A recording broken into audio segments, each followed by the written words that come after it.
Kaine speech, where he talked about his own life, being born in Minnesota, growing up in Kansas City, with his dad, working hard every day of his life, what he did when he got to Virginia, focusing on results. And I think that message you heard in Florida is what you're going to be hearing in Philadelphia.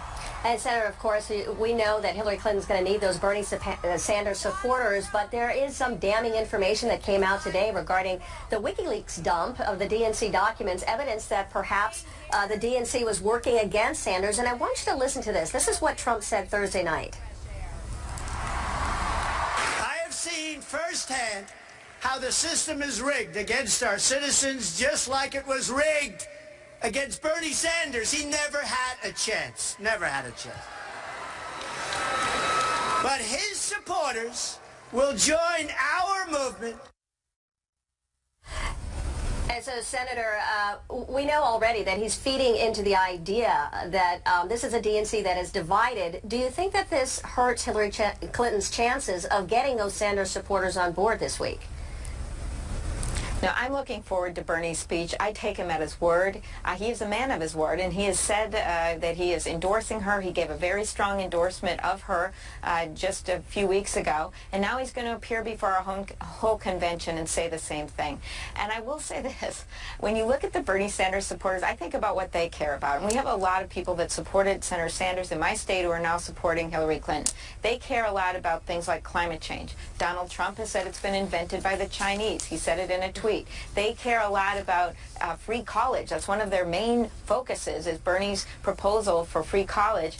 What do we have on the Trump side? We have Trump University and ripping off all those students. They care a lot about helping people bring themselves up, low income, middle class. And then you look at what Donald Trump said during the housing crisis. He wanted to bet on it to make money off it. This is a vast difference between the Bernie Sanders supporters and what you saw last week at the Republican convention. So I'm very positive about how we're going to be able to work together and unite behind Hillary Clinton and Tim Kaine. I want to talk about this one point here. You had teamed up with fellow Minnesota Democratic Al Franken back on equal pay, a bill regarding that. I want you to listen to what Trump's daughter Ivanka said Thursday night when she introduced her father. Take a listen to this. At my father's company, there are more female than male executives. Women are paid equally for the work that we do, and when a woman becomes a mother, she is supported, not shut out. Senator, there are some people who are joking, saying it sounded more like a speech for the DNC as opposed to the RNC, but this does kind of give you a window, an insight, if you will, of some common ground, perhaps, that you could find with Donald Trump on this issue in the campaign. Well, you know, we always welcome Republican support for family child leave policies and for child care, but we have tended not to see that, and I'm sure that you'll see that laid out at our convention about how when we have tried to move forward with some of these proposals, they haven't happened, and there's been Republican opposition.